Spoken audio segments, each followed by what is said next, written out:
Right. Happy Sunday and welcome back to Retake the Week. It's been, well, a pretty quiet week if you think about it, because there's not been much drama, much controversy, nothing at least that popped up since last week. But honestly, we've just had a good time. I've been chilling. The weather's been brilliant in the UK. I don't know how the rest of Europe's been faring, but it's been a Mm. rather delightful week. It's been sunny, it's been bright, and it's been a great time to day drink. So I've had a great time. Quack, have you made the most of your week as well, or has it been all indoors for you? Yes. No, the weather's been very nice. It's been a very enjoyable week in that sense. Okay. Um, yeah, it's been, yeah, I've actually been outdoors quite a bit, going on walks and stuff. But yeah, Yeah, got to make the most. good week. But before we get into all the news, all the recaps, and all the Counter Strike action, let's quickly do our little self promo. Of course, members get special access to the channel. You get access to behind the scenes content, which is uploaded on the channel as we talk right now. You get access to the Q&A that where members get to ask questions of us once a month. Bloody hell, it's a slow morning, guys. Oh wow, and you also gain access to eh, polls and other little bits and sneak peeks and previews from the rest of the content on the channel. But yeah, Quack, we still promoting Duck and Cover, are we? Uh, yes, season is ending. It would be this week, formally. It's slowed down a bit. I think I am like the be all end all if there are games in an evening. Because when I show up, there's like 14 people. When I don't show up, they struggle to get 7. I think I'm just very popular in this crowd. Uh, but the season is ending. We have 2 winners. No one's gonna beat them. There's no way. There's no way they beat the standings. And yeah, there's gonna be some more stuff. Some more stuff. We're talking about some more stuff. There's another season which is gonna have some tweaks, and there's gonna be we're talking about. I can just say this on air because this is something we've been talking about. We're talking about like a fun little Face It Cup, which would be cool. But it's been actually been really fun. And just pay attention to my Twitter because it's been just very briefly. It's been very fun, like getting a bunch of people together who don't really know each other, and then they get to know each other by playing with and against themselves, like in CS, and you start to like learn how everyone plays, and it becomes this great thing where like like that guy is on that team, that means he's gonna play here and we should do this too. Like you get this tactical game that you don't really get otherwise. So yeah, for next season, all of you should join if you like playing CS, any level whatsoever. Yeah, I mean, I played 2 games, I think, total in Mm. Duck and Cover last season. You Uh, sucked. oh, yeah, dude, I'm like face at level 4. Like, I mean, I'm like one of the 2 or 3 lowest rated people in the entire bloody like match setup, and I didn't even Yeah. bottom frag in any of my games. I played fairly okay considering my elo. I honestly spent most of my time trying to kill the level 10 on the other team, and every time I did, got level 10 my ass. That was my entire joy during that Yeah. process. And it happened twice, so level 10 my ass. And yeah, it was a fun time. It was fairly pleasant, not as toxic as the last time we ran something like this. Yeah. Although I'm sure I can change that. I believe in myself. I believe. So we'll see for next Yeah. season how often I actually contribute. But no, it can be a really fun time. But let's jump into the Mm. real Counter Strike, the good Counter Strike, where people like me are relegated to the stands and the commentary box because no one wants to watch that. It's pretty painful. ESL Pro League. It's been going on. C&D finished. We've been in the playoffs this week. And honestly, I don't want to brag. I don't want to gloat. Because Yumi did predict that I would be, but man, I was right. Like I picked Vitality and Mouse to go deep as my 2 playoff picks, and they have. They're both playing each other in the final. I had some doubts about some other things. For example, when I put out the polls on my channel for what the viewers get to decide in terms of who they pick as a winner, I got a few comments. Where's FaZe? What about FaZe? You're welcome. Uh, they went out in quarters as I expected. It's just been too much for them. They've been on an absolute marathon of events, and then they had to play through the longest ESL Pro League playoff bracket. Of course, they weren't going to go that deep. It wasn't much of a surprise. So honestly, aside from that, yeah, Virtus Pro didn't make it past the quarterfinals. Again, I felt pretty good. Didn't pick them. I've had a good week in terms of that. In terms of the Counter Strike played, we've had some pretty impressive performances, like some not necessarily too many upset runs, but just some really good games, some really good battles. I think the first team I think we want to bring up and talk about briefly is Mongols, because despite going straight out, they didn't win a game. They did take a map off Virtus Pro, and they did have a really good showing on Ancient. I thought this was one of the more promising Mongols losses we've perhaps ever seen. Like, usually when they get knocked out, it's, one step too far, this team's too good for you. You get battered 2-0, one map may be close. And we go, all right, cool, try again next tournament, see what you improve. This was a notable improvement. I mean, we got a pretty consistent performance out of Senzu, something we've not really been used to. We managed to see them take a map off of a bigger team with more experience, with arguably better star players. I mean, it's starting to get closer and closer considering the level of VP's play.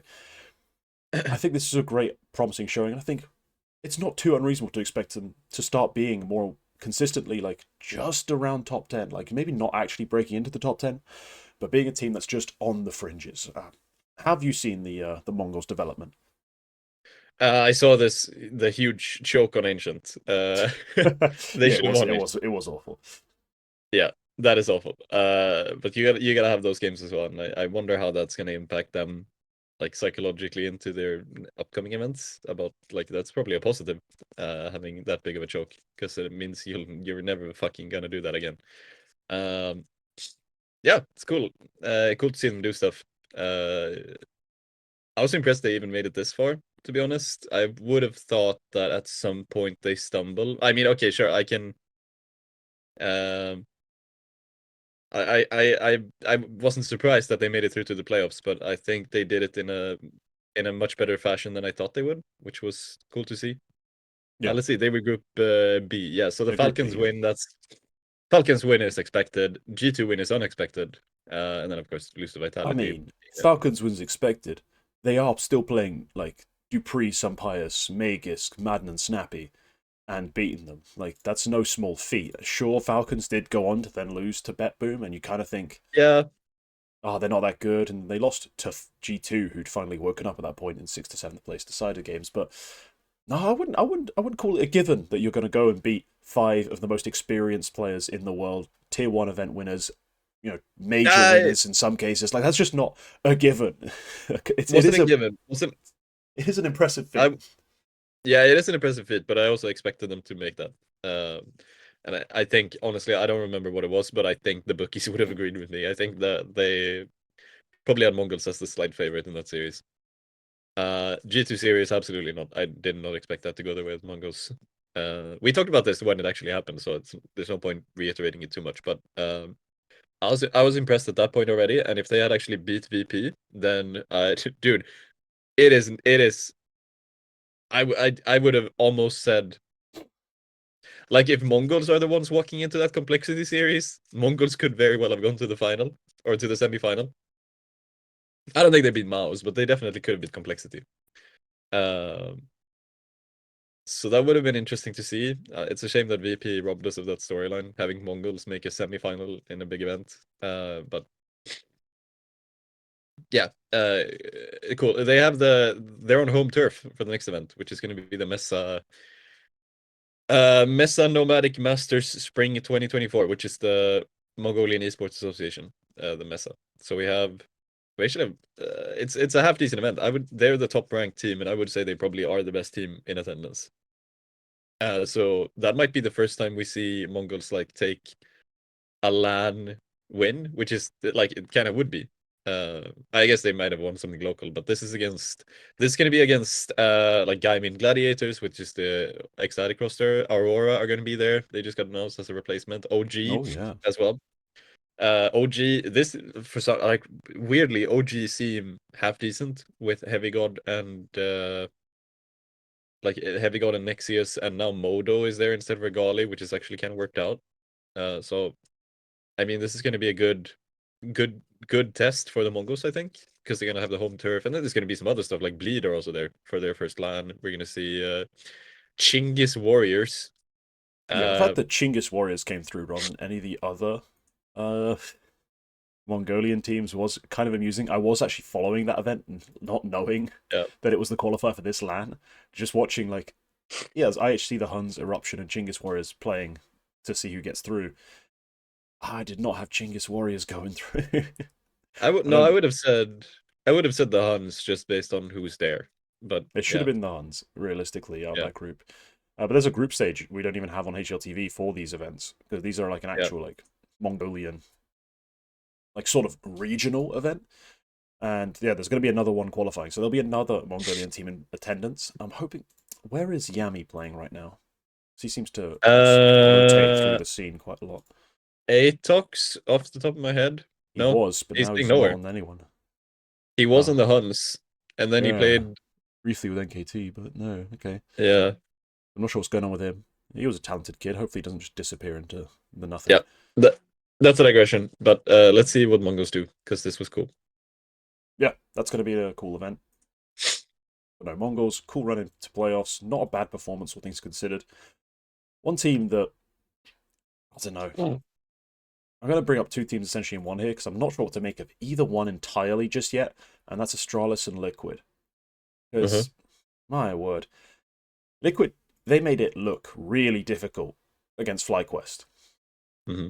A team who, sure, haven't looked that bad at this event. They have looked like they've taken a firepower upgrade. Some of their players look way more like on it than they usually do. Like you don't usually see this much from Inns. You usually get like a couple maps, and then it's kind of ugly and they go home. But no, he really had some great performances, and yeah, they really made that series against Liquid an absolute war. So then for Liquid to go and just get 2-0'd by Astralis fairly comfortably, it makes me think either Liquid still haven't found the level we really hoped they would, or perhaps Astralis FlyQuest are better than we expect. I'm not sure where you fall on this.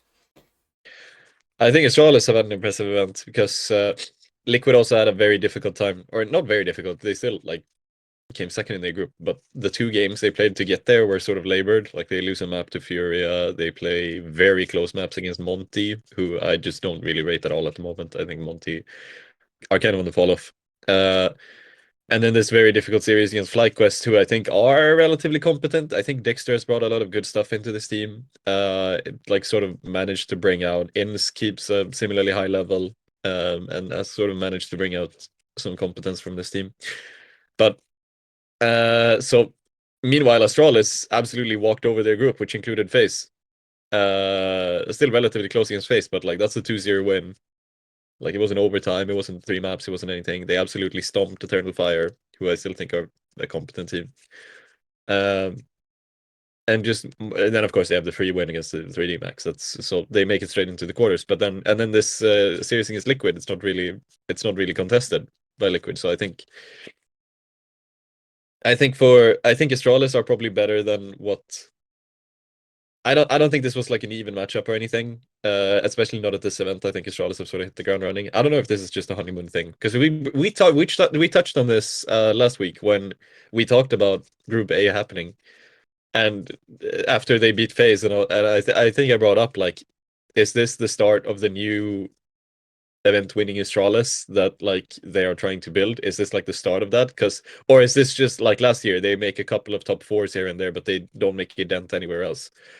And I mean, even like, especially now, that is worth discussing, especially with how close the series against Vitality was in the semifinal. Like it wasn't too far off being a Mouse Astralis final in this event. So I think Astralis deserve a lot of credit. Liquid, they still have some ways to go. Um, a lot of people are calling for like Skulls being a bad player. Maybe there's a change needing to be made there. A lot of people are calling for Yekindar to get cut, which is, I think it's somewhere on the edge of yes, he definitely should be, but he is a very good player, and like when you have a very good player, there's always a good chance that they just find it. So that's a bit of a digression, I guess. But Liquid have some ways to go. There's probably some change that needs to be made, and Astralis Yeah, do deserve a lot of credit here, I think. yeah. So I have a couple takes on this. Firstly, Liquid. Yeah, Skulls is pretty shit. I'm gonna be honest. I remember. So Maui tweeted about this recently and tagged me, which kind of brought it back to the forefront of my mind. It's like I watched his demos, Skulls. I watched him in a region that is, yeah, so weak and so structurally like messy, and people are not playing the highest level of Counter Strike, at least not in terms of theoretical approach. And it looked like everyone could just outthink him, and like his lurks were never really very very effective. They always seemed very predictable. It just didn't seem like he had the greatest read on the game. There were no doubts he had like mechanical skill, like he hit a lot of really nice shots in all the demos, but he just never seemed quite on it, like in the way you'd want your lurker to be. So I was kind of doubting how he'd look.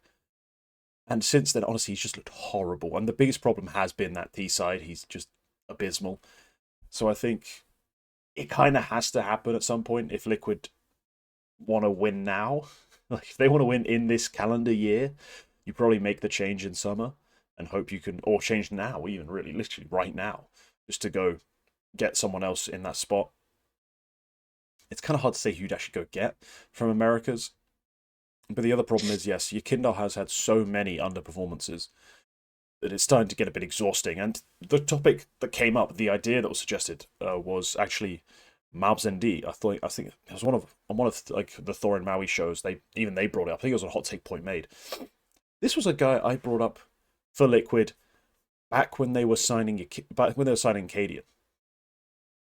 So I made a video talking about Cadian's future, and I thought, if Liquid want to be an America's team, one way you can access that, enable it, if you want to make an America's team, is bring in Mabs ND in the Yakindar spot, allowing you to have a European somewhere else. If you still want 2 Europeans. And honestly, with the way he played at this event, it makes more and more sense every day to take a risk on Mabs MD if you are a bigger squad. If you are trying to actually go win events, the guy balled the fuck out at this one, and honestly, he just keeps impressing me. So I would actually be willing to take that risk. And yeah, there's probably 2 changes to make there. Astralis, I said this on the double swing. This is the event they win if they win any event. I still think they have massive choking issues when they face a real crowd, and I didn't consider this a real crowd at all. I think anyone who can hear all 30 people clapping every time, literally you can count like all 30 people, like each one of them, they're like their rhythm and like who they are. It's ridiculous how much they've tried to inflate that sound on the stream. It sounds kind of bad. There's nobody in attendance. This was essentially a studio LAN all the way through. So I thought this would be an event because, Stound's going to be cool. He's fine. He's not got a real crowd, so is Yabby. Device, what's the pressure? I've got a call and AWP. Oh, it's a studio. Oh, who cares? No one's watching. Because every time they played on a real stage, they've crumbled. But at this one, no, they made it fairly competitive against Vitality. Yeah. I only watched Inferno. But yeah, the scoreboard is pretty scary if you're a Vitality fan for those first 2 maps. Because you see that you lost Mirage, your own pick. You only took their pick in overtime.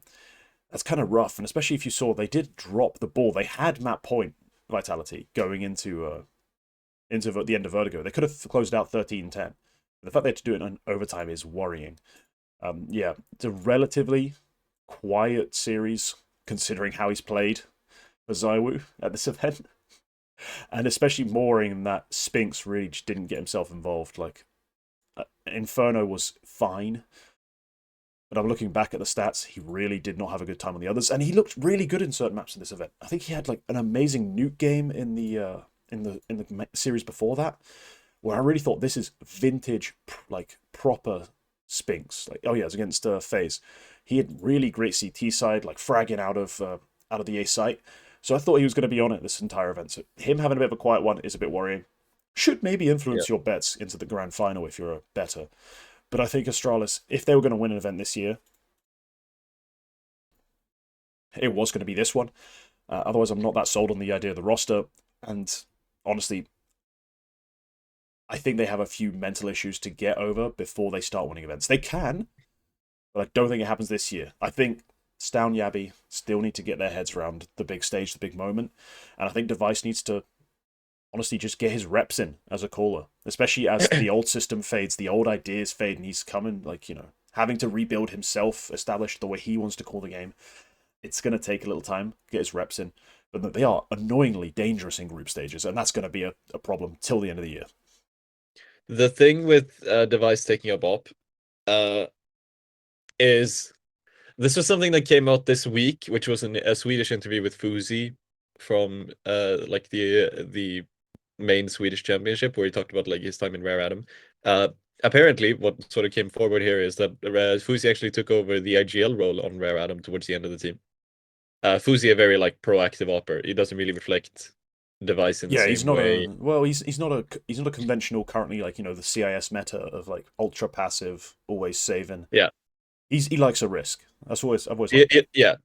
And one of the things that he basically said was the basic gist of how he used to call these games as like an opera transitioning into the IGL role was that he would very often, if he like visualizes an opportunity for getting an opening pick or something, he would first basically call around the team, basically like, guys, help me get this pick, and then we'll do something as a team once I've got it. Like, and I think Device might be doing something of the same, like we call about calling around himself, and that's sort of, I think that's a very, it's an efficient way to do it. If you are like the star player, is to, especially if you're like taking your first steps into calling, you might want to be like, guys, let's think about me first. Like, I'm gonna do something, and then we're gonna do something when you're like the main guy trying to find openings. And I think Astralis are, I would say that's probably what Device is doing. He's not the same sort of proactive offer looking for an opening pick, but I think in large part he's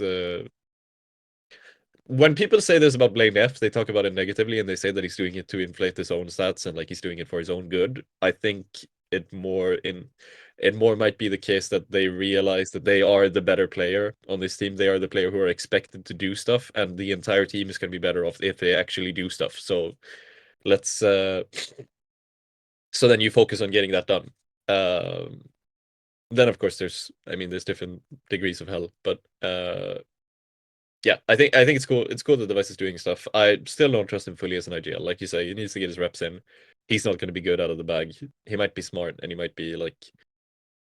I think he's always been a character that people talk about in like in different teams about like he's he is sort of a leader type, but he's not going to be a caller straight out of the bag. So Yeah, yeah, he does have yeah, that sort of natural charisma, from what I can tell, that he can be someone who, without even having to try or do anything, will garner a certain amount of respect and authority, just by default. I think the problem is more, yeah, I have no worries about him not putting the work or understanding what to do when you're like prepping games, because he's been for years one of the go-to examples of demo prepper, and that demo leads to wins. Like that, all that prep leads to victories. Again, if you've watched my content for the last 3 or 4 years, you know what I'm about to talk about. I even did it on stream.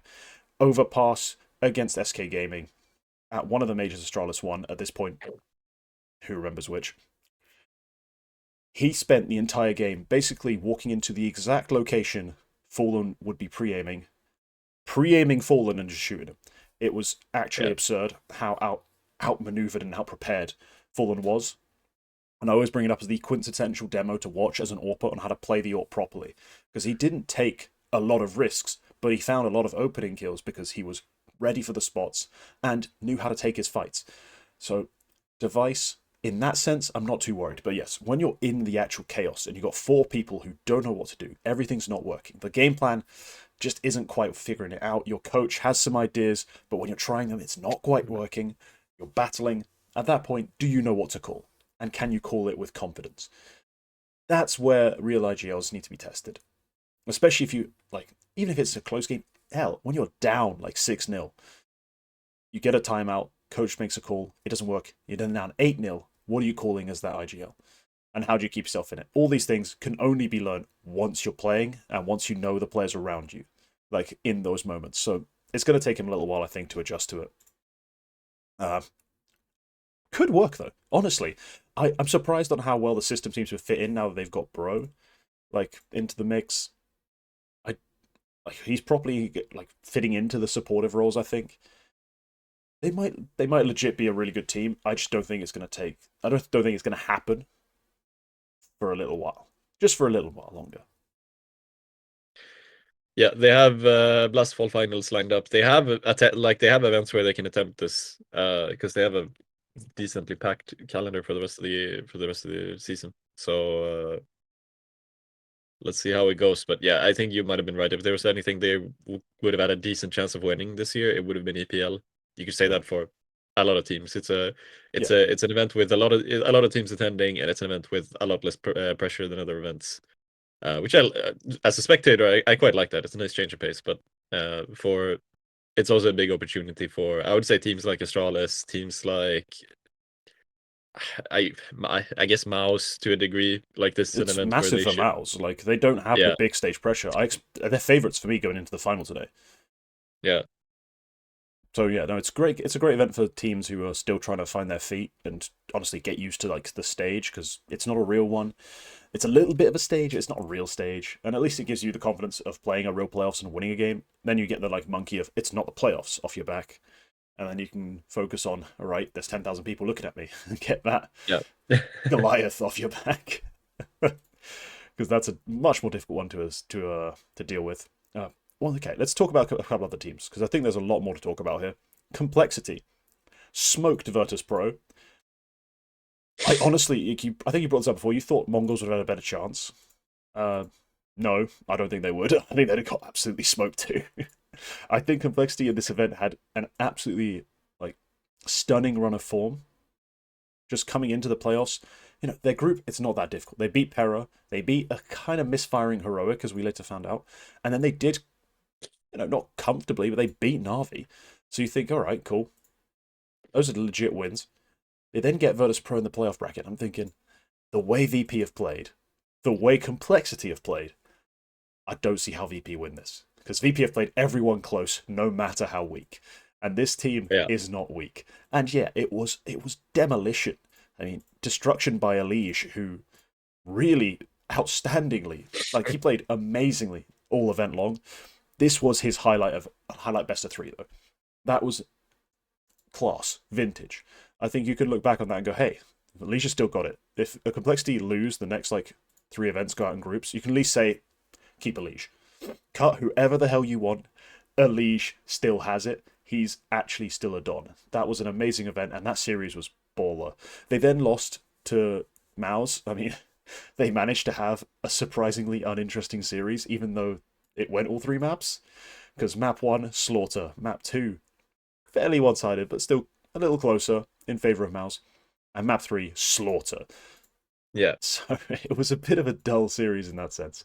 But at least, hey, they took a map off Mao's potentially eventual champions, and they had a really good showing considering everyone they should beat or could beat at this event, they fairly comfortably dealt with. Plus, they beat Navi, who no one really had them as favourite going into that series, even if they beat Heroic before then. So I think Complexity honestly really impressed me. I don't know about you, but I think even if the entire team isn't going to be a long-term successful thing, the Elige of it all has had me really impressed.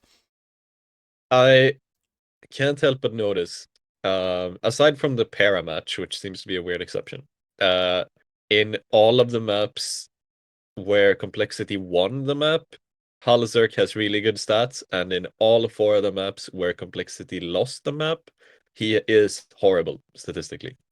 So I do wonder how much of this, like, how much was it just that Halzerk found a good run of form? Because he was decent. And he did, before this event, he did an interview where he basically said, like, I'm pretty sure that this event is like do or die for me. I might lose. Like, there's a good chance I lose my spot at this team if I don't do well. And Yeah, it seems fair like he enough. has done well. But like he is like 0.60 in the four maps they lost and like 0.50 in the maps they won. Like not consistently, but like Yeah, yeah. because So he hasn't been that good in all the maps they won, but he's not been negative in the maps they won. That's definitely so true. some of the maps he's been really good. And some of the maps he's been absolutely horrible. So but in all of the ones they've won, he has been a competent helper. Statistically. I did not watch. Uh No, I didn't you're watch right. them. He has been as in Yeah. the maps they've won. At least there is no complaint you can really have. Like he has been a solid player. Yeah, and in but then there's also the 100% correlation with Halsek's individual stats and the outcome of the map. So I wonder if maybe there's a lot of moves you can make in complexity right now. I think floppy is just so far off the mark. I think Yep. you could definitely justify cutting Grim if you have someone better coming in. Like for the rest of this year, for the rest of this half, or like for the past half year, you could have justified cutting Halsuk for anyone more consistent or anyone better. So there's a lot of moves you could make on complexity fix system. I think Elise is the only one who is properly untouchable. Maybe JT to an extent. No, Um, no, he is not untouchable. Heavens no. Well, I mean, well, within reason, like whoever you're gonna pick up. I'm just going to throw out a bit of a hot take here. If I Yeah, want to improve complexity tomorrow, and I've got to take a risk because I'm not going to pretend the complexity's going to spend billions and just go, hey, yo, blame F and someone else, like, some ridiculous move we yeah, always suggest for like big teams. I might be willing to take a risk on. Well, firstly, they probably need to change coach, but let's say we're going yep. drastic. I might go. I might cut my coach, my IGL, and Floppy, and go get Horvey, Stanislaw, and Jaber. I might take that risk. Again, assuming I need to fix the team, like get better results, and take a big risk that's not going to cost me too much money, I'm going to go take the three best things, probably in my eyes, out of wildcard, and slot them into spots where I've been generally inconsistent and all over the shop. Like the calling, the strat book, sometimes works, sometimes doesn't. Honestly, in the losses, everyone seems to be like underperforming, and there's really no solutions they can come up with. So I would try and take a look at another IGL. But to be honest, this is not a new thing for me. I've always, not always, but I've spent a good amount of time being on the, hey, JTTC. Maybe try changing things up, like either Yeah, cut okay, both, cut one. Like I've been down for that for a while.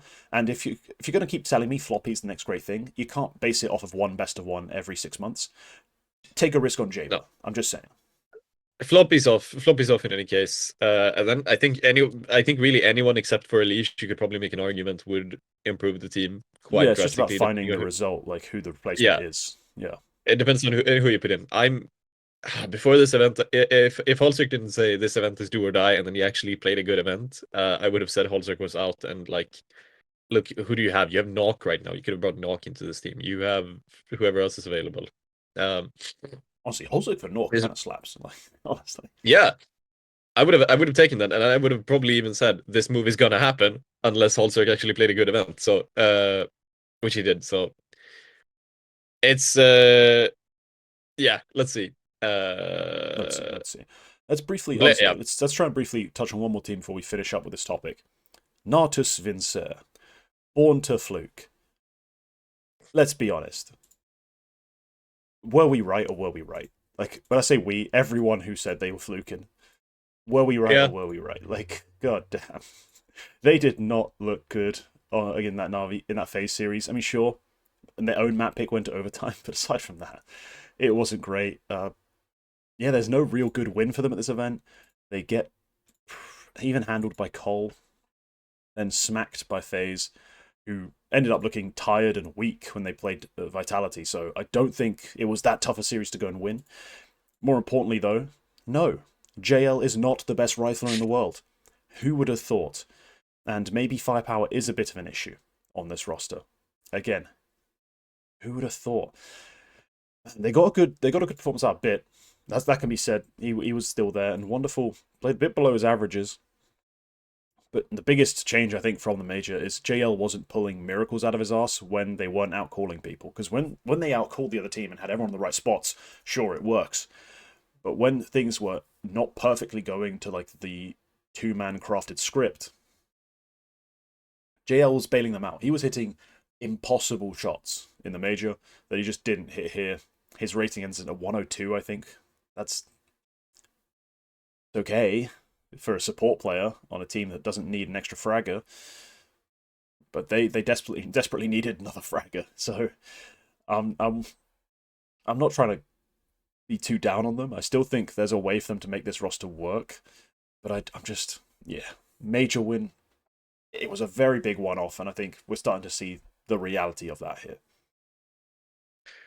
yep. It's a fluke in the common sense of the word. I think Maui tweeted this yesterday, which has made me aware of the word, how we use the word fluke versus what it actually means. I don't know if you saw this tweet. I did. Yeah. Yeah.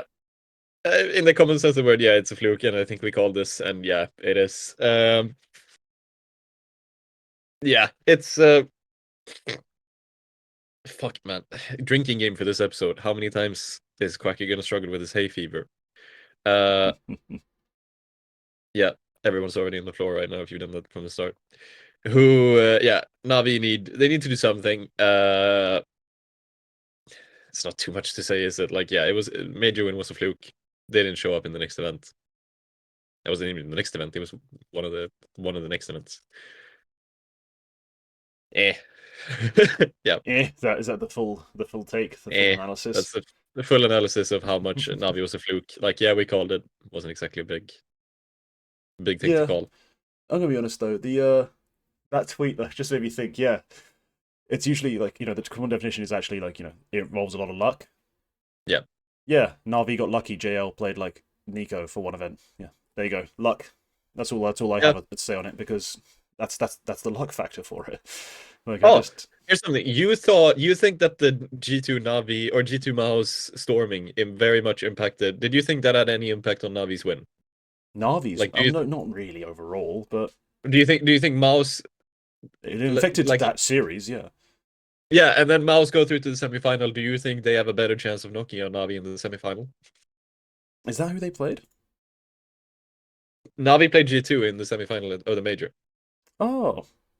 Yeah, hang on, dude. I've slept like 3 times since then, so I'm struggling to like hold on to what the fuck happened. So let's say the Ooh. storming doesn't happen and Mouse beat G2, because I think you've said something of the sort. Like Mouse probably could have / should have won that game versus G2 if it wasn't for that. Well, they win. They win map 2. We'll see. Yeah. Map 3 would still be in the air, but like, But yeah, do if they have they a win better map 2, chance? they have a better chance. And They have then a better so chance, then, but I don't know.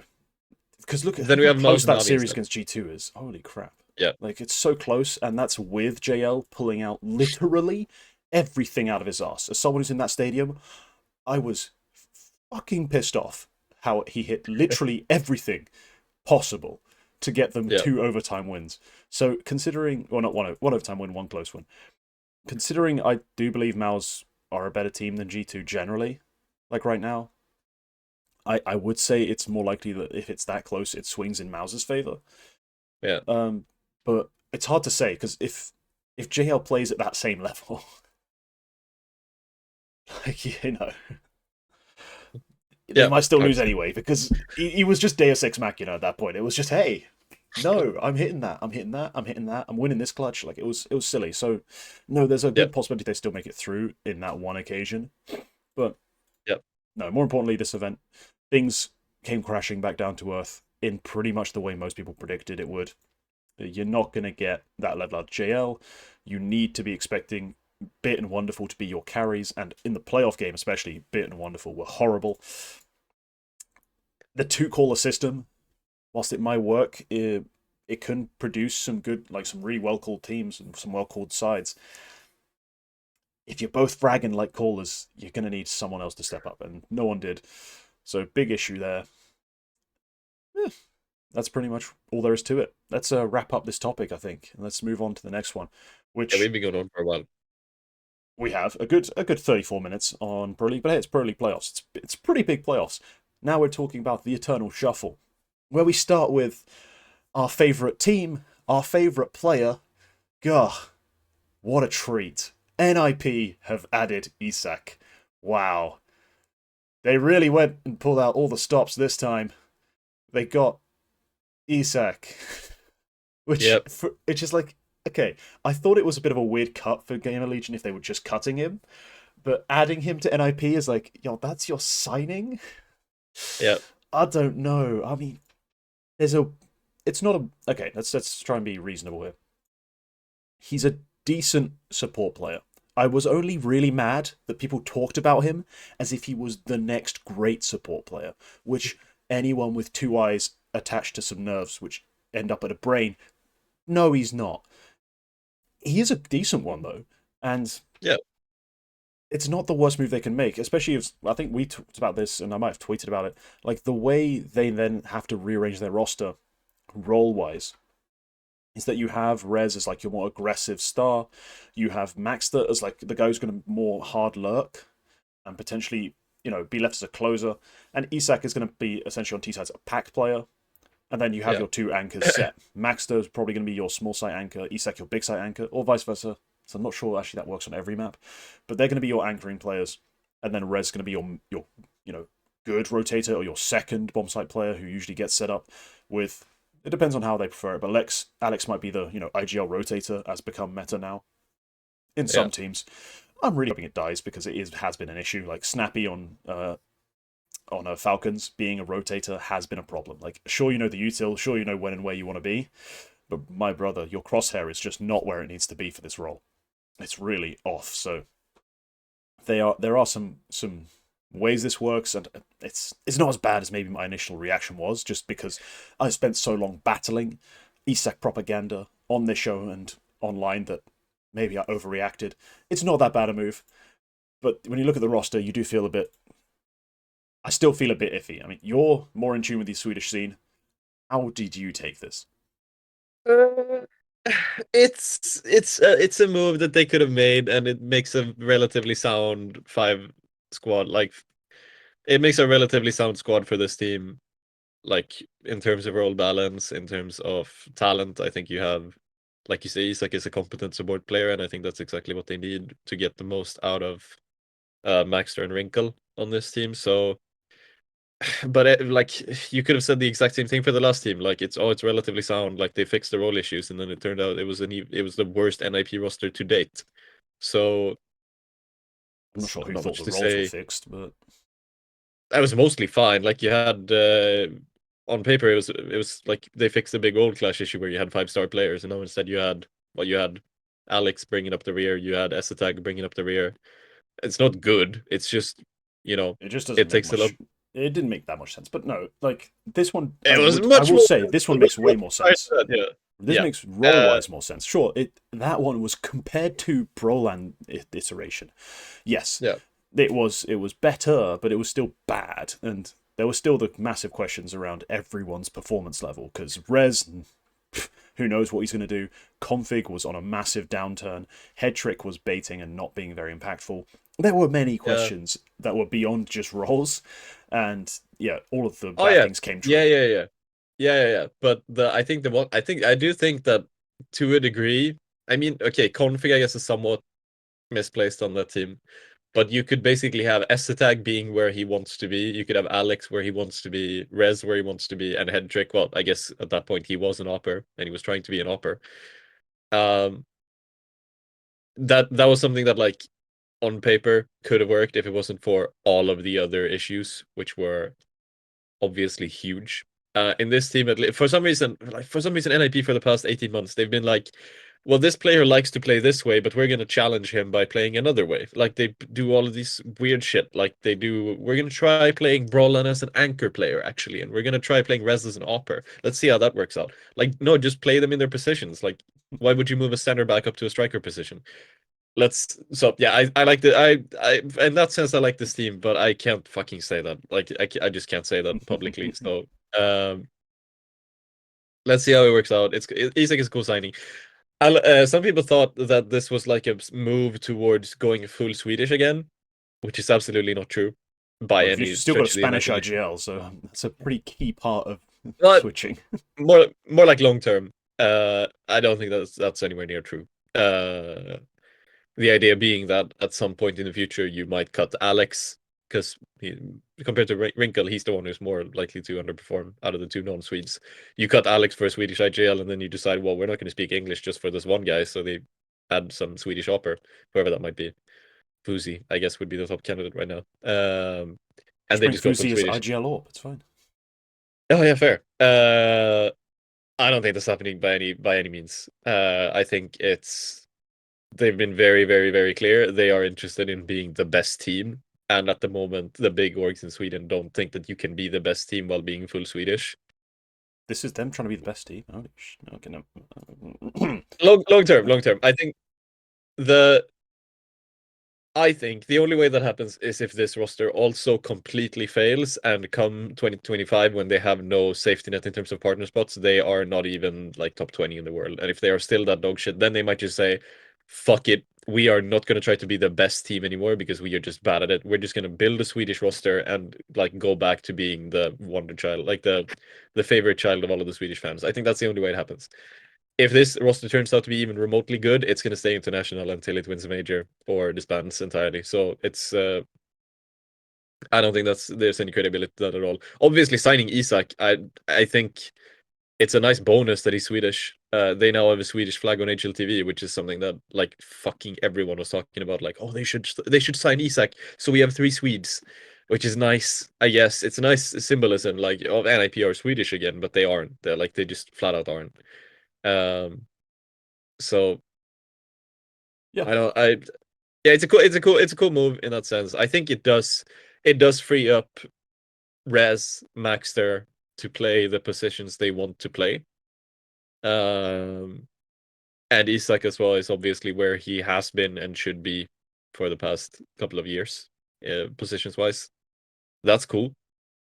If there's anything, if anything, that gives Rez a good chance of doing what he should be doing. I think I think compared to the last roster, what this one has is that there's not a lot of baggage with either of these players. I think like everyone has that one like Achilles heel, or a lot of players have that one Achilles heel, which in Rez's case it's inconsistency. When you had Config, it was like personality issues. You had Headtrick, who just had other things. He wasn't an opper. You had Hampus, he didn't want IGL, and then you had Brollan, who just is not an anchor by any sense of the word. So, and then Yeah. people also said stuff like he doesn't like playing in English. That's obviously not true. People have very much forgotten about that narrative now that he's doing very well on Mus. So, uh, yeah. Anyway, you don't have a lot of baggage on this team. You have Alex, relatively unproven at the top level, especially in English. You have Maxter, Wrinkle stepping up from tier 2. You have Isak, relatively successful campaign in Gamer Legion. There isn't like a big thing like, oh, you sign Isak, but then you're also getting this baggage, which you're going to have to deal with. It's just rest. If they can fix Rest's inconsistently, this is a team that can make deep runs in playoffs, I think. But um, that's also a tall order for a relatively unproven squad to actually make happen. So let's see how it works out. Okay. Yeah. We'll see. We'll see. I mean, I'm not too sold. I'm just not a No, big believer, but we'll see how it goes, and we'll start suggesting roster moves as soon as they become necessary, as we always do. Next yeah, up, Heroic. Looks like, is the cutting of Nikodos confirmed, yes, or is it he got still benched. okay? He No, is he got benched. benched. Nikodos is benched, and there's been a rumor that Dexter will be coming in for him. This is a two-parter, Yeah, obviously. So, firstly, cutting Europa, who's been honestly, yeah, he's been a better rifler than an AWPer. That's kind of a meme, but when you watch the games, it's just true. On a rifle, he can make magic happen. With an AWP, he's a waste of $4,700.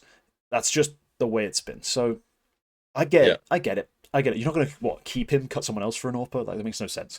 So get him off the yeah. AWP, bring someone in. The person they've decided to come in is a man, speaking of baggage, with enough baggage for a transatlantic flight. But he does bring a couple suitcases of talent along with him.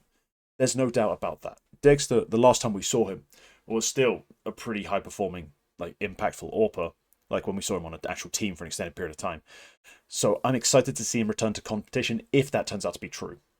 If it doesn't, I Yeah, don't know who the hell they're going to go sign. But if it does, yo, that could be really interesting. If he can keep his personal shit out the way and just ball, Heroic all of a sudden are no longer such a bland team. Like it's Nerds, it's Tesses, it's solid pieces.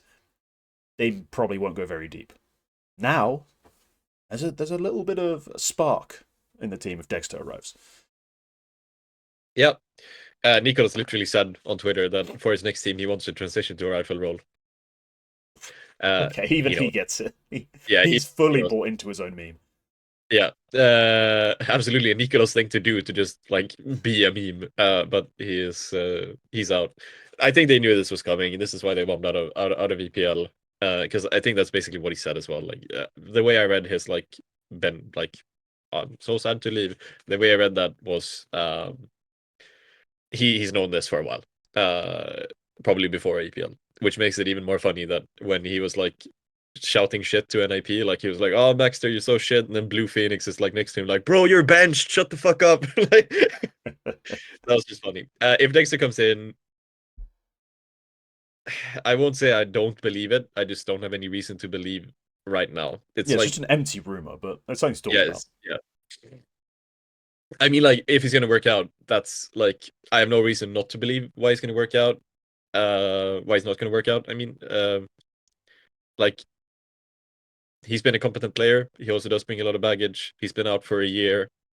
For a part of that year, he wasn't even playing that much because he had that like surgery. He had some injury in like his arm, which he had to get fixed. Hmm. Um, there's a chance he just comes back and is awful. Like he's been out for too long. He thought he could find his way back. He just couldn't. And I think that's the gamble that Heroic are taking. But someone was always going to take that gamble, and I guess if it works out, Heroic have a very good chance of doing something pretty good with this team. It's a decent gamble to take in my eyes. Just Yeah, because, class is class, so have a yeah, risk. Like, take a risk on him, and we'll see how it works out. yeah. Next one, Metasport, benching Susp, and the expected replacement is the guy who's been standing in for them at a couple of events, I think now. And that's Plopsky, which is it's a move. I'm not I sure about this one, though. I think that first of all, this was a bit of a corporate move, or at least it was a move from above. Adam B, the twin brother of Sus, didn't know about this until it basically happened. So it was not something that was like discussed with the whole team. It is a decision that Zeeves and Abdi have made. Probably they've also talked to like ZTR, and like it's been some element of like talking to the caller at the very least. But um, yeah, Suspen and MB were surprised by this move happening, so it wasn't like something they've been discussing over a long time. And I think we're gonna do this, which I think is I never liked that. I think it would have been better to at least speak to the team and be like, "We are thinking about doing this. Do you have huge objections to doing that?" Um, like get a yes no, because this is otherwise this is the way you get like VP with Chiron kind of moves. This is the way you get, you know. But that's something else entirely. I think they liked what they saw when Plopsky stood in for Get Rio when Nilo couldn't attend, and they think this is going to be like assuming it is Plopsky. Like to be perfectly honest, that's just a very strong rumor going around. I would assume it's true. Like it's basically talked about as an open secret.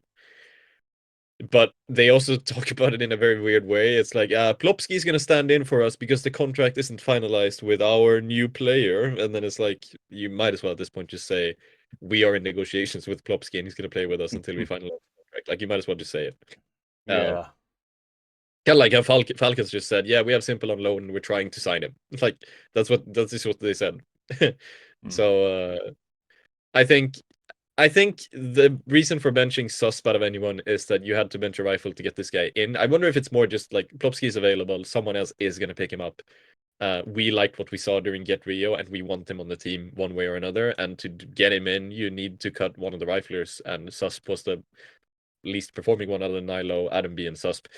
Also does kind of resolve the role conflict that was created by Susp coming in when you have four very proactive riflers and then an opper.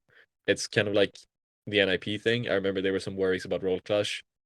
Kind of worked out, but I do wonder if maybe they realized that we need to get Susp out of here to progress even more forwards. Like maybe the structure of having four riflers or three riflers trying their best to like hard carry this team is not going to take them very far, and they realize that to go even further we need more balance. um I think bringing in Plopsky is interesting. It's hard to say. I have a hard time placing Plopsky in terms of like where he is the most comfortable playing. It's hard for me to say that. I think he's moved around a lot, and uh I don't know. What's your take on like Plopsky? How is he going to fit in instead of Susp on this team? I'm honestly a bit weirded out by this whole thing, because when I think about Plopsky, I'm not thinking about a traditional anchor or lurker. I'm not thinking of like a player who changes the playstyle explicitly. I'm just looking at my numbers to see how he played on Godsend, to see if it's in line. Okay, he is, I guess, a little more passive and a little less active than Susp is. Because Susp, the interesting thing about the way Sport approached their game was it was highly map dependent, but like they had three players at any given moment who could run out, take aggression, take fights, brawl, do all this other crap. And that's why their Vertigo was so iconic, was because you had both extremities in constant engagement at the same time. which Yeah. was something not many people really did, and it was a way to activate your B anchor so that he wasn't just sat there being a B anchor. So on teams that needed someone to actually take a step forward, their player just couldn't sit in the back of a bomb site and get one kill and a half. It kind of made sense to try. So they kind of pioneered that idea, or pioneered. It felt like a lot of people were following their lead on that. But I do admit that there were times when I watched the team and I'm like, you do need someone who maybe can be reined in a little bit and honestly just perform in an anchor duty.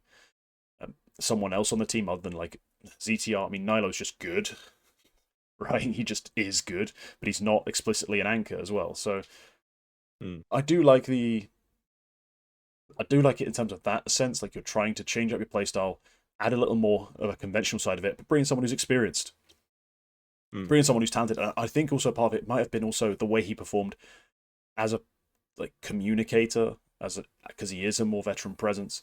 Like I think he might have been just better for their fit in terms of the way they want to come and play their game. Because Susby is like the black sheep of this roster. He is the one who went and played internationally. He is the one who bounced around pug teams and mixes forever, well, 2 years ish. So maybe there was just differences in the way he commed ideas, the way he approached his game, that they just thought it'd be better off having someone like Plopsky, basically born and bred Swede in every sense of the Counter Strike world. Like he's just always been on Swedish teams, playing with Swedish rosters. Yeah. Maybe he just fit in better in terms of their vision for their calling style as well. Like there could be a number of reasons why this actually was a good idea. He's no stranger to CTR, obviously. They played together Also, yeah. on Godsent. Yeah. So specific what I think I remember from that is like Plopsky played more of like a pack entry kind of player. Like maybe not even entry, because you also had ZTR there, who's more of that. So it feels like it could work out. I think yeah. To touch on something else, a lot of people then looked at Harumi's Twitter account, and there was a tweet saying Metasport minus Jaquinho. Holy shit, that's probably the most deranged thing Harumi has ever said, because Jaquinho is not leaving this team in a million years at this point. That's such a gross misunderstanding of how this team works that it would have, like, to me it looked like a joke, like seeing Harumi tweet minus Jaquinho. And that just kind of shows how much of a dickhead he is. Jaquinho is the glue player of this team. Like, he is so important, like, to the chemistry inside of this team. They like him so much. And I think what I would have liked to see happen is Jaquinho transitions off of the AWP and into a rifle role, maybe even taking susp like anchor positions and then bring in an AWPer. A lot of people said knock, which is also a gross misunderstanding of how large an org Metasport actually are. They are a small side venture of like a maritime some sort of maritime shipping company or something. I can't remember what they are. They're basically the Prezi of Norway. Like it's a big company, have gone, we can engage our brand by expanding into this small esports operation, and they do that and they fund that. But it's not like they're playing Apex level. Like Apex are trying to be a tier 1 team and they're playing tier 1 salaries. You expect Knock to take like a 75% pay cut just to play in Sweden? No. Like, yeah, that was never going to happen. I would have thought it would have been Fuzi, or maybe even taking a chance on someone like Lumi or Six, who's like doing stuff inside Sweden. In that case, so I would have liked to see that and try to get a more proactive opper in, move Jaquinho to the rifles, because kind of like Nico does, I just don't think he's an opper. He's trying to be, but I don't think he is. I think he's so much better on the rifle. So that's what I would have liked to see happen. But minus Jaquinho, it's just never going to happen. It's not going to happen until there's... I think Knock would have been the only player who could have replaced Jaquinho 1-for-1, and that move is just never on the table whatsoever. So it's going to be interesting to see how it works out once everything gets announced. The bottom line for me is that I don't really like... From the outside looking in, obviously I don't know what happened inside the team. But when, like, on the day of the announcement, Adam B quote tweeted and said, I couldn't see this happening, doesn't feel right considering how he performed. When that's like your first public response to this kind of move, it indicates to me that you had no idea this was going to happen. Like, the team didn't even discuss it until they put out the public announcement. And I think that creates a lot of unnecessary tension inside the team, perhaps. Like, at the very least, discuss it and be open about it. But that's just me as well. Like, I don't run a team. And I don't know how Abdi and Zeeves like to run a team. I don't know. Maybe this has worked out perfectly. Maybe they're like, Maybe that was just like a gut reaction, and then they had the team talk and everything works out. But it's it's definitely a move. I think right now it's more of a side grade than anything. I don't think Plopsky is going to do massively better than Susp, and I don't think Susp was a huge problem to begin with. But perhaps long term, that experience, that potential that Plopsky does sort of unlock, perhaps, is going to be hugely valuable to the rest of the players. So let's see how it works out. Mm. Yeah, I think Oh, it there is does. one more weird thing is that Susp just extended his contract 2 months ago, and they benched him before that extension even kicked in. Like that extended period has not even started yet, and then they bench him. So it's a bit weird they extended it in the first place. That's just making things even more difficult about him, like trying to sell him now. Yeah. Um, I think it's just a signal that they are trying to change up the way they play. That's all there is to it. Yeah, Like they're just going to try and change up the way they play, and I'm not sure what to think of it. And long term, I honestly I don't see how you're going to be successful with Jacquinho on the team. He's a glue guy. He's my best friend. Doesn't work when you're trying to win a game. Just to be honest, there's limiting factors on that. So at some point you do have to cut him in my eyes. But hey, as long as they're best buddies, best pals, they can have fun until school's out yeah. for summer. Because we're going to be kids about it, might as well be kids about it. Next up, Fluxo have done, well, pretty predictably what I thought one Brazilian team would do, and picked up Art, which is a risk, to say the least. They have now got the roster of Lukauzi, Zevi, Jesus, Art, and Nix. It is going to be one of the Brazilian teams, and that's all I have. That's all I have. It's going to be one of the Brazilian teams. There's nothing more to say. Yep. I yeah, there's not much more to say about that. Fluxo eternally up and down. Not even up and down, just In flat. flux. No, but like you have this team is sort of infuriating to me. You have VSM, ZV, Lukauzi, VSM perhaps a bit There's been overrated. benched, but yeah. No, but that's what you had, Oh, had, and sorry, yes. you end up doing fuck all in Brazil with very talented players. Lukauzi being like the guy you are desperately trying to cling on to with like a $3 million buyout or some shit just to like keep him on the team. And then ZV, who was a very competent opera on Pain, like when they were at the majors and stuff, just made this move to Fluxo for some reason I never really quite understood. Like you have talent on this team. Why is nothing happening? Perhaps Art is the move to change that, but yeah. Maybe Art can be on his Nafany arc and make something happen out of this. Yeah, if he can manage to change this team from someone who can't win regional matches to someone who can actually, I don't know, occasionally play against American teams, I guess that'd be Yeah. nice. More I mean, consistently. dude, this org display is, but I think that overall they're paying hundreds of thousands of dollars, maybe millions of dollars a year just attending in local Brazil play. Like they have huge ambitions for the amount of money they're spending on this team. So something is gonna change, something is gonna change quick, and I wonder if, like Art could maybe make it happen. But it is just time that they do something with Lukauzi or Lukauzi just leaves. Mm, we'll see. Because I'm not going to he's see, a big actually. I'm guy. not going to fucking watch. Like, I'm not going to watch Yeah, Brazilian CS. I'm going to be real. Like, who cares? Who cares? it's at an awkward time and it's terrible, so I'm not going to watch it. Yeah. That's why I'm going to move on. Monty, they are dropping Ryu back to the academy, and JKS is coming in for IM Dallas. Mhm. I mean, Ryu had a rough go of it, honestly, in the main team. He is an academy player. Uh, yeah, taking a risk on JKS as a stand-in doesn't feel like much of a risk considering your other option was academy players. So I think it's going to be cool. It's going to be an attempt for them to show off, like, hey, you come into our team, fill in this slot. You know, we are already a solid side. Like Demka, War2K, and Krasnau, just by themselves with random players, have been more dangerous than a lot of squads have managed to be at Pro League. So maybe with JKS they can have another one of their little top 8 runs, upsets here and there. No, wait a minute. Did you Fuck, lie? I got. Did you lie? Oh my god, I actually got baited in the Discord chat. You lied I to actually me. got baited. You lied Fuck to me. this shit. JKS. Oh my! I fell for one of these. Fuck, I'll screenshot this for you. How did I not catch this, dude? I actually thought this was real. JKS is not playing. This is an all-time Deceiver. retake the week L. Sorry, I just had to look this up. Let's see them. I sent you the screenshot of what I At saw. Don Bip Pip. Who the Yeah, fuck is at Don Bip CS2? it's not Monty Esports. Sorry everyone. I'm out there spreading misinformation on the internet again. I got trolled. JKS is not It's not actually even a playing. Haruma you're sparing this time. It's this. Like, Yeah. Fuck, I'm gonna god send this to damn it. the guy who sent me this. I'm gonna send in the episode timestamped everything. Fuck you, PJ. This Oh, is tit. Right, so I there's no cannot believe rumor this. to stand in.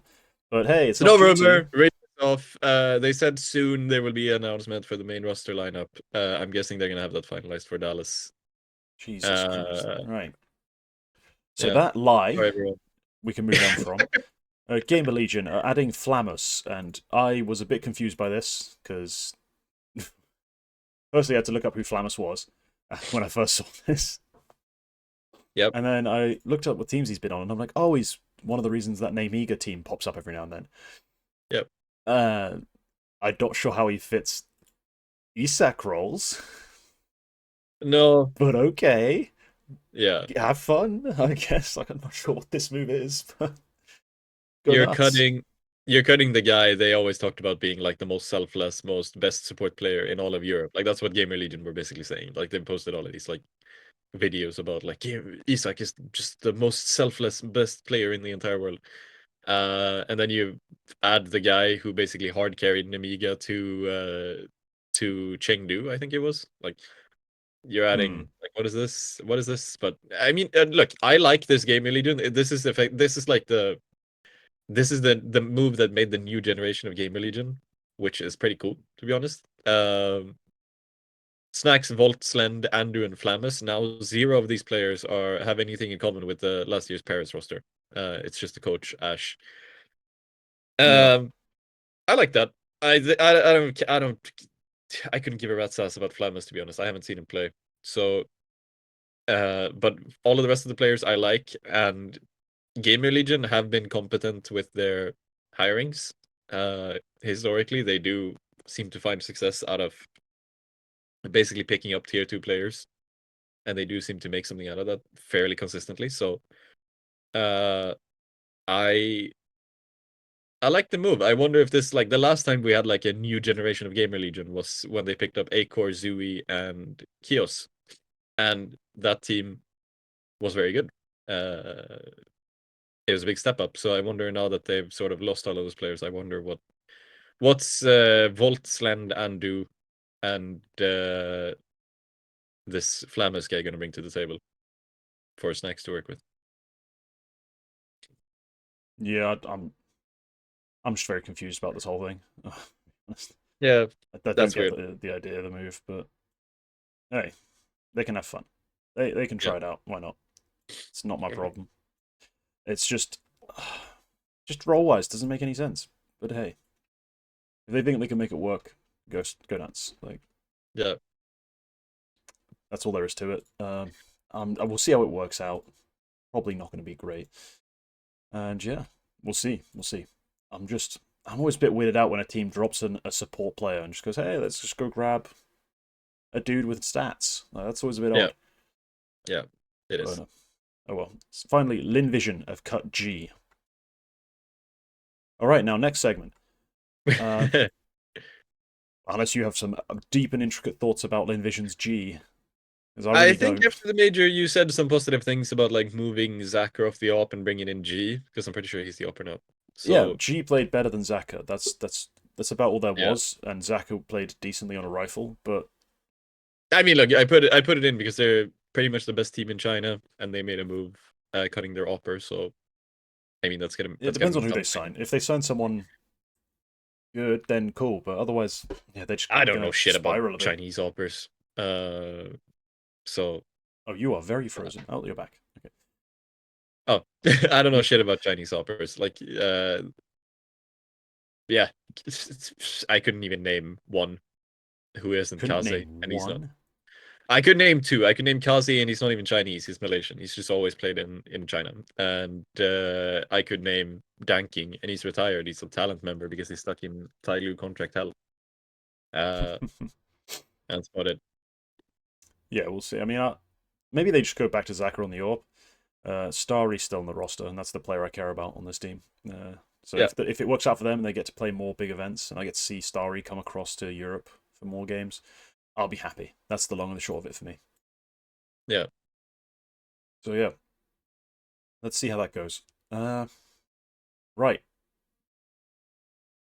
prospect of the week. I'm gonna let you kick this off. You have selected somebody. I've selected Spook previously of 0-0 prospects and Sprout, of course. Uh, just tearing it up with Orgla's roster, Johnny Speeds. In case when you see Johnny Speeds on the match feed, I'm guessing that you don't click the team because you expect, what the fuck is this team? Um, it's Spook, Draken, Lekro, Chaucy, and Rolf, and they've also played a bit with a couple of others who I forget now. It's basically like all of the Orglas players in Sweden came together and they made this little squad who are playing stuff, and they're doing very well. Um, for like an Orglas team contending all of these like United 21, European Pro League, all of these like random cups, different qualifiers. They do pretty well for themselves, and the big standout is Spook, especially this week when they're just trying to keep like their playtime up. They're trying to find something. They are looking for an org as a squad, and Spook is someone who I think has gone sort of under the radar in general across his career. Um, I think he deserves more credit than he's been getting. Because on prospects, he was always like he was the first guy to come in, and I think he played with the Norwegians at the start, before they made the roster full Swedish. And he was pretty competent at that point. He was playing a good game. Then they brought the Swedes in. He was even better. Like it was him. Let's see if I remember. So the final roster was him, Hype, Bob XD, and Rolf, and then Fransson. So and Spook was playing a very good game. He's sort of this like aggressive kind of rifler, or at least he has been. And then on Sprout, he also played a very good game. He got cut for someone, which I don't know if that was like mutual. I don't know if that was just they wanted to go a different direction. But uh, actually, his contract ended in December, which I'm guessing just means he like that's when he left. So I'm guessing it was just like his contract ended and he didn't want to continue. Uh, that was the time when they were trying out different Danish players and shit. He was good on Sprout as well. 106, kind of at the same time as said Jot started appearing. Decent players next to him. Played with Wonderful for quite a while. Uh, he's just always been a pretty good player. Doesn't really make like nothing has ever really come out of it. And he also had this stint on prospects before they went Swedish and on Sprout, where like Swedish fans and teams don't really look at him too much. But now he's back on Johnny Speed. He's playing with very good Swedish players for the level they're playing at. Chauzy is sort of making his like soft return to CS. Having previously said he wanted to finish school, I think he's sort of going back on that now, and he's absolutely fine with grinding it out, trying to make it back. But on this team, even if Chaucy is here, I would say Spook is the bigger talent. He's 126 since this team has been playing, so like, yeah, it's pretty much just that. He's constantly banging out good stats together with Draken, who is also competent, and Lekro, who is experienced. Yeah, pick him up, pick this team up. It's a good team. That's about it. I mean, Spook. I was kind of impressed with Spook when I watched Sprout play back in that time period. So, no, glad to see he's still finding success on a roster. Yeah, I'm hoping he can find something because I wasn't. Yeah, well, he wasn't a superstar at the time, but it's just when that team played well, he played well. I liked the Yeah. way he played his roles. Like he was a solid player. So hopefully we can see more of that. Hmm. All right, cool. My pickup is Netu. Now, I did just release a video like a couple weeks ago about PR, and in that time I was able to watch some Mouse NXT demos. Netu was on there, and since then I've been watching their games, and Netu's still popping up. So I thought I'd also give him a shout out. Now he is a French rifler of the Mouse NXT Academy, and he has been really impactful, really explosive. It's nice to see another French talent coming through, and he's not just gone straight to dying in a French academy. which there isn't one, obviously, which is the issue. He's how to explain this? He's playing impact roles, but he's also, he's kind of taking some hard entry spots.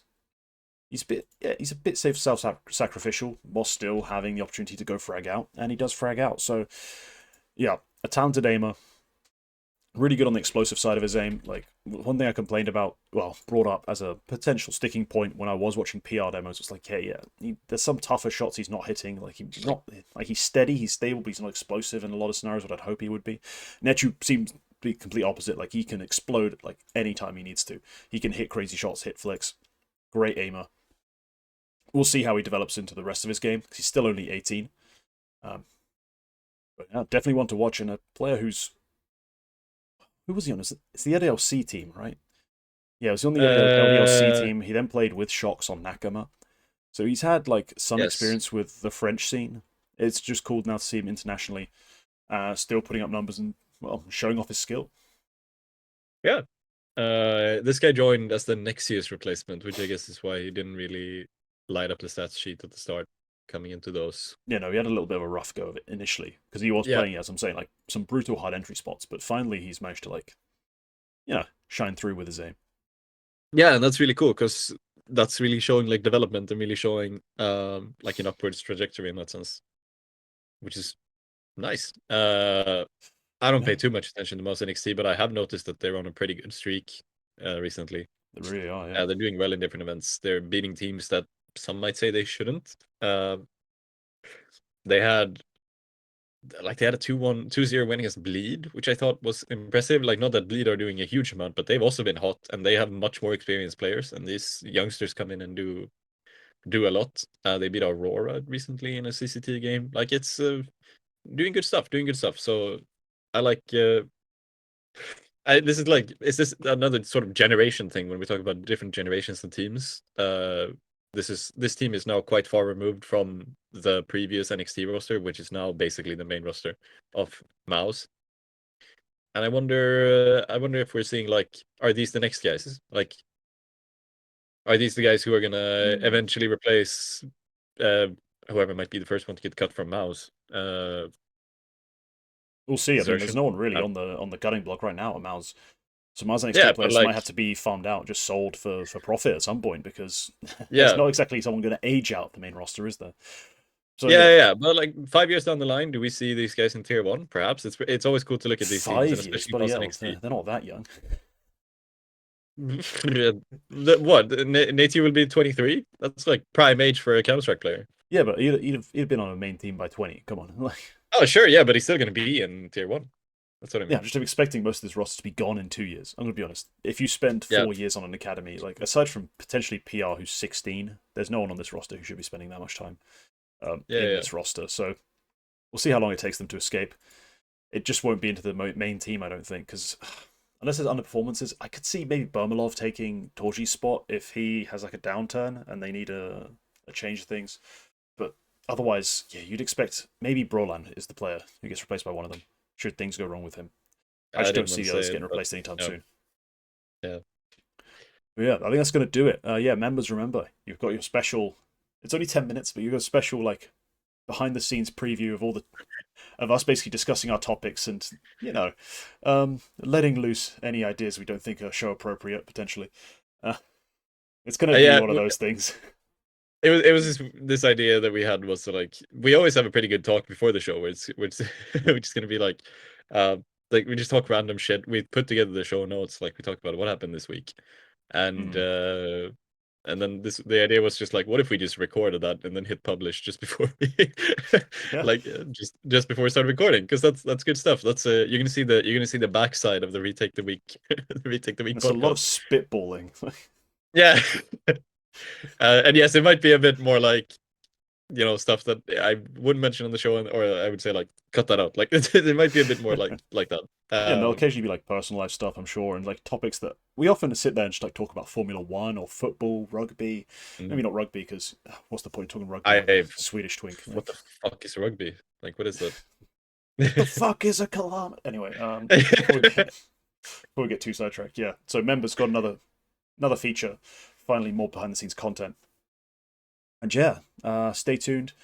We've got a double swing coming soon for the next big event, and we've got another prospects coming for another young player who did come up in this episode. So those of you who paid attention, maybe I'll predict who it is. But alright, thank you for watching. If you've made it this far, you're my hero, and we'll see you in the next one. Goodbye.